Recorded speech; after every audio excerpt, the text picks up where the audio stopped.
खबर मूळव्याधीचे आधुनिक उपचार आता आपल्या कवठेमहांकाळ शहरामध्ये उपलब्ध सुविधा आधुनिक लेझर मशीन दुर्बिणीतून तपासणी ऍडमिटची गरज नाही पोट विकार बुद्ध विकार यावर आयुर्वेदिक उपचार व सल्ला मूळव्याधी फिशर भगंदर पायलोनायडल सायनस यावर लेसर व आयुर्वेदिक खात्रीशीर उपचार हार्निया अपेंडिक्स कान नाक घसा व स्त्रीरोग चिकित्सा गर्भाशय काढणे इत्यादी सुविधा आता आपल्या कवठेमहांकाळ शहरामध्ये डॉक्टर आलमगीर मुजावर यांच्या आशीर्वाद हॉस्पिटल मध्ये उपलब्ध। आमचा पत्ता दत्त मंदिर जुना Agalgaon road Kolekar petrol pump शेजारी कवठेमहांकाळ।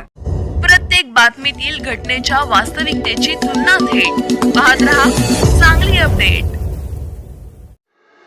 विजापूर गोहागर राज्यमार्गावर नागस तालुका कवठेमहांकाळ येथील यल्लम्मा मंदिराजवळ बुधवारी दुपारी एक भीषण अपघात घडला। चालकाचे नियंत्रण सुटल्याने भरधाव मोटार पुलावरून सुमारे 100 फूट खाली ओढ्यात कोसळली। या अपघातात नवनाथ मल्लिकार्जुन माने वय वर्ष 25 राहणार दरीबडची तालुका जत हा युवक गंभीर जखमी झाला। नवनाथ माने हा मोटार घेऊन जतच्या दिशेने निघाला होता। नागज येथील यल्लम्मा मंदिराजवळ त्याचा मोटारीवरील ताबा सुटला। वेग जास्त असल्याने मोटार पुलाच्या कठड्यावरून थेट 100 फूट खाली ओढ्यात कोसळली।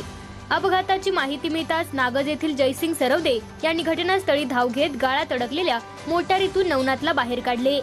त्यानंतर नागज प्राथमिक आरोग्य केंद्रात प्राथमिक उपचार करून त्याला पुढील उपचारासाठी मिरज येथील रुग्णालयात हलवण्यात आले आहे।